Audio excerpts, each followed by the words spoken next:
Part 12. Bakit tagal niyo po sa CR? Pinanlakihan kami ng mata ni Lex. Ano mamo? Doon kayo gumawa ng milagro ni Papo. My God, hindi na kayo nahiya. Ikaw ang mahiya baklite ka. Mahina kung tinampol ang bunganga niya. Ang bata-bata mo pa, yan agad nasa isip mo. Mamo, ano pong nangyari? Tanong ni Nex. Umiyak ka po, bakit? Wala anak. Nginitian ko siya. Halika na, saan niyo gustong sunod na pumunta? Sa laruan. Sagot ni Lex. Lalero ako doon sa basketball mamo. Then let's go. Hinawakan namin sila sa magkabilang kamay. Don't worry, nagpadala ako ng tauhan dito para hindi tayo malapitan ni Joel, saad sakin ni Knight. But if you want to go home, then let's go. Ayos lang ako, first time lang din mag-enjoy ng mga bata. Ayokong sirain. Okay, just tell me if you're not comfortable. Okay. Yes, kumpare. Napasimangot ito na ikinatawa ko lang. Pumasok kami sa loob ng arcade, bumili si Knight ng token at binigyan ang dalawang bata. Tumakbo naman ang mga ito patungong basketball, samantalang kami ay naupo lang at nakatanaw sa kanila. You don't want to play? Tanong nito at umiling naman ako. Babantayin ko na lang ang dalawang bata. Tugon ko. Mad, can you tell me more about the our twins? Sabi nito. Tell me their favorite color, game, hobbies, favorite food. Si Lex ang panganay sa kambal pero mas astang panganay si Nex. Malantod si Lex, samantalang istrikto si Nex parang ikaw. Paborito ni Lex ay itim, maroon naman ang kay Nex, mahilig silang dalawa sa basketball. Baklite si Lex pero ayaw niya sa Barbie. Mahilig mag-makeup si Lex, mahilig din siya sa chismis, hate niya ang babae. Si Nex naman ay mahilig magbasa, hindi siya palakibo, mas gusto niya ng tahimik. Hindi sila pareho mapili sa pagkain, lahat ay kinakain nila, lalo na ang gulay. Ang pinakaayaw ni Lex ay mga babaeng desperada, kagaya ng mga nagkakagusto sa kanya. Ang pinakaayaw naman ni Nex ay ang maingay na paligid. Mahabang sabi ko dito, pero ang mas pinaka-nakakatakot magalit sa dalawa ay si Lex, kita mo naman nung liga diba? Sobrang protective niyan sa pinsan niyang si Ella, nagiging lalaki yan pag nagalit. Pakiramdam ko nga hindi siya backlash, sadyang nasanay lang siya sa ganyang galawan, dahil sila Momshi at Momshi B ang halos nagpalaki sa kanya. Dagdag ko pa. Kahit ano pa siya, tanggap ko siya. Inakbayan ako nito. Wala namang masama kung anong gender, gusto niya, basta maging mabuti lang siyang tao. Mabuti naman yang baklita na yan, mapanglait nga lang pagdating sakin. Aba, kaloka kang babae ka ah. Napatayo kami nang may makita kaming kaaway ni Lex. Ako kasi nauna, singit ka ng singit. Anong nangyayari? Singit ko sa dalawa. Ninong Knight, lumapit ang batang babae kay Knight. Ninong, inaaway ako ng baklang yan. Don't touch my papo nga. Tinulak ni Lex ang batang babae at niyakap ang papo niya sa paa. Diyos mio ka Persian, may dumating na isang babae. Kasunod nito si Wyatt at isa pang batang lalaki. Mami, inaaway ako ng baklitang gatas na yan. Sumbong nitong batang babae habang nakaturo kay Lex. Excuse me, ikaw ang nauna. Bigla mo akong tinulak. Naimiwang si Lex. Mag-sorry ka sa kambal ko. Singit ni Nex. Magsusorry din siya kapag nag-sorry ka.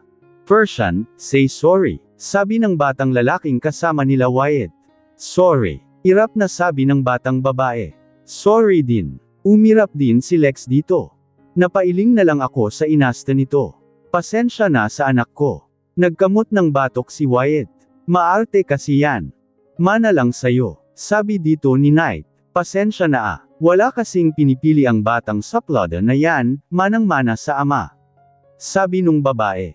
Ayos lang, pagpasensyahan nyo na rin ang anak ko ah. Ayaw rin kasi ng nalalamangan yan pero mabait yan. Nilapit ko ang muka sa babae. Ano ka ni Wyatt? Wala basta may anak kami. Sagot nito. Ako si Penelope. Ako si Maddie. Nginitian ko siya. Si Knight tatay ng kambal ko pero kumpare ko lang siya. Wait, nagulat kami sa tili ng baklita. Shop apeng hero ko. Lumangki si Lex sa paa ni Wyatt. Ikaw po ang nagligtas sakin diba? I'm glad you're okay, kiddo. Tugon dito ni Wyatt at ginulo ang buhok ni Lex. Mami nilalandi si Daddy. sabi ni Persian. Hoy bata, bawal kang maging kabit ni daddy. Hindi ka babae tsaka ang bata mo pa. Kaylerky, never ko pinangarap maging kabit. Nag-flip hair si Lex kahit hindi naman ang buhok. I'm too beautiful for that. Choosy ka pa. Of course, want ko ng mga foreigner na mayaman. Nagpababa si Persian at lumapit kay Lex. Foreigner, parehas tayo. I bet, feed tayong maging best friend. Gusto ko yan, pero dapat okay plastikan. Yes. Naghawak kamay ang dalawa bago kumembot-kembot na naglakad. Ang lantad ng anak ko. Nakangiwing sabi ko. Parehas lang tayo. Nakangiwing sabi ni Penelope. Bro, let's play basketball. Ayan ni Nex sa isa pang anak nila Wyatt. Gusto ko yan. Nag-akbayan ang dalawa bago maglakad patungo sa basketball. Nagsama ang dalawang malantad at nagsama ang dalawang seryoso sa buhay. Nag-enjoy naman kayo? Tanong ni Jom nang makauwi kami. Oo, sagot ko. Si Knight ay diniretso ang kambal sa kwarto dahil tulog na. Ikaw, na-enjoy mo naman ba ang pagbabantay sa'yo ni Joshua? Nginisihan ko siya. Ang issue mo, mahina ako nitong tinulak. Lumayas ka na nga. Dinilaan ko lang siya bago pumasok sa kwarto namin ng kambal. Sila nanay naman ay kinuha na ni Knight ng isang kondo, para may matuluyan sila, kapitbahay lang naman namin sila. I have a gift for you. May inilapag si Knight sa harap ko. Open it boss madam. Binuksan ko naman iyon, nanlaki ang mga mata ko nang makita ang nakasulat doon. Hindi ko maintindihan. Sabi ko dito, ano to? Listahan ng mga utang. Annulment paper namin ni Jillian. Sagot nito, I'm free now boss madam, hindi na ako kasal kay Jillian, kaya, alam mo na. Id congrats, hindi nakita kumpare. Kinamayan ko siya, kaibigan nakita. Maddie, sumimangot ito, gusto ko boss night muna ulit ako. Pag-iisipan ko, umupo ako sa kama, siguro kapag nahuli na ang tatay mong gago. Promise na yan. Oo, mapanat man yang hotdog mo. Sige mabilis itong humulik sakin bago tumakbo palabas. Hinawakan ko ang labi ko.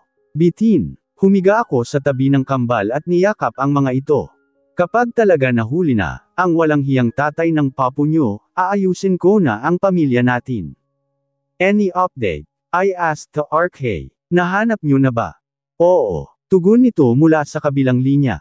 Ang mga tauhan ko na, ang bahala sa bata, pwede mo nang puntahan ang tatay mo.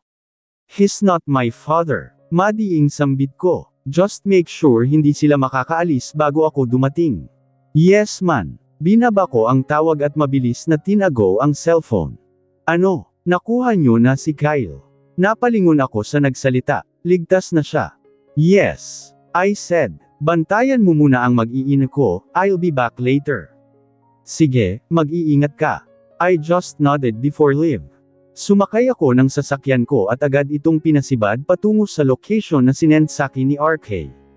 Any update? I tapped RK's shoulder. Wala naman bang lumabas?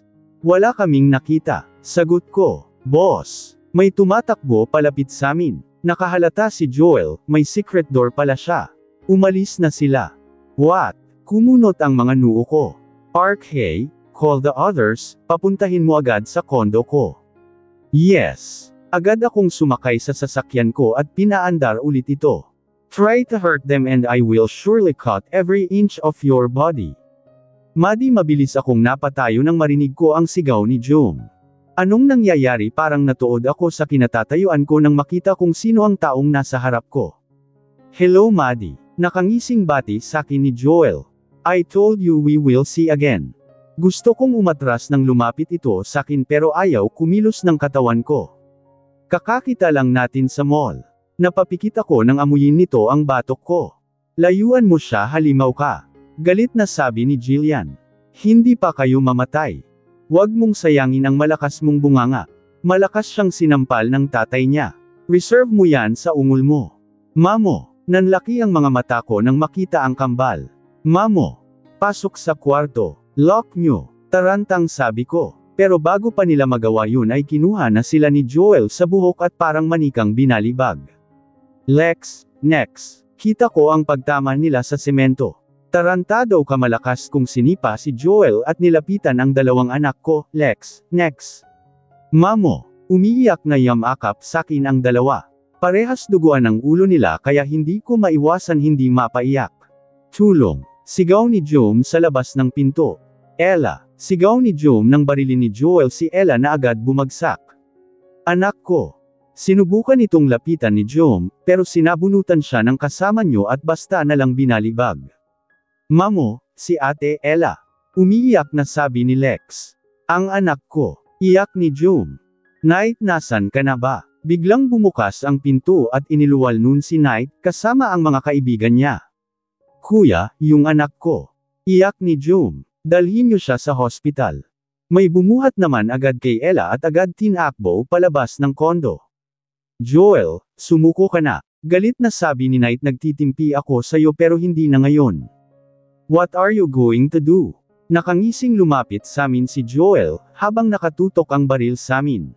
Shoot me. Go. Shoot me. Sisiguraduhin kong kasabay ng pagkalabit ng gatilyo mo, ang pagsabog ng ulo ng mag-iino mo.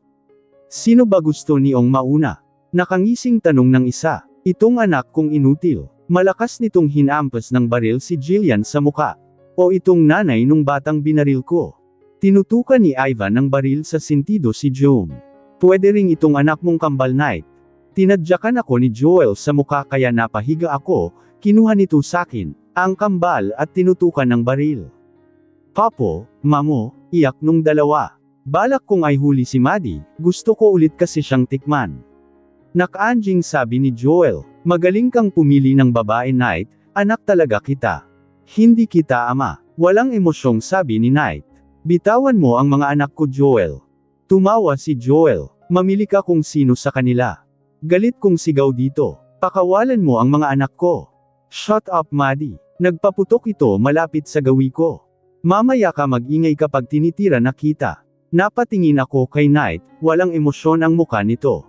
Next, come here. Tawag ni Knight dito. Lakad ka papunta sa akin, anak. Si Lex po. Umiling ito. Magtiwala ka kay Papo. Sabi ni Knight. Lakad ka na. Unti-unting naglakad si Lex habang umiiyak. Kasabay ng pagsigaw ni Knight. Ang pagsipa ni Lex sa baril na hawak ni Joel. Agad namang damapa si Lex. Kita ko, ang pagbaril ni Knight kay Joel na agad bumagsak. Mamo, tumakbo palapit sa akin ang kambal. Mamo, okay lang. Niyakap ko ang mga ito. Ezer, dalhin niyo sa torture room ang dalawang yan. Malamig na sabi ni Knight, titingnan ko lang ang mag-ina ko.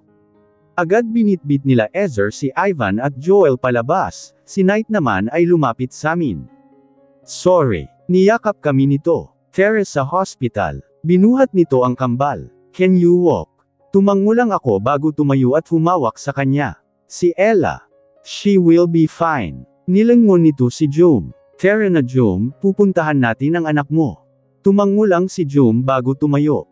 Agad naman kaming ginamo ng mga doktor nang makarating kami, yung kambal ay nakatulog dahil sa kakaiyak.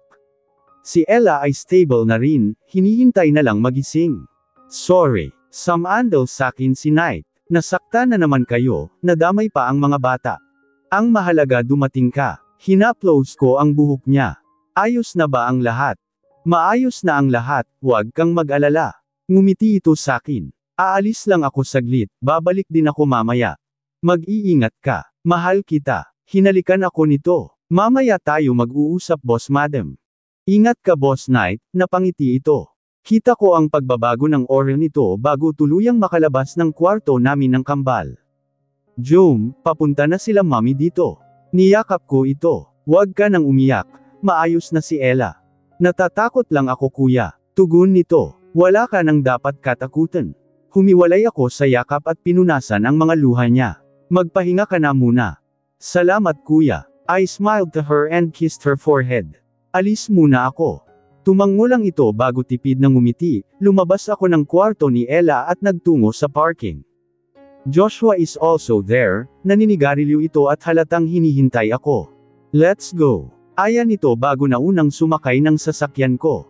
Sumakay na lang din ako at tahimik na nagmaneho. Nag-igting ang pangako nang makarating kami sa torture room. Nanggigigil na ako, Joshua said. Tagal kong hinintay ito. I just smirked before entered in the room.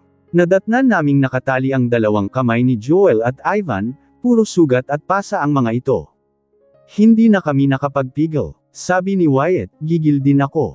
I want to do more than that but they're yours, Knight. Ezra said.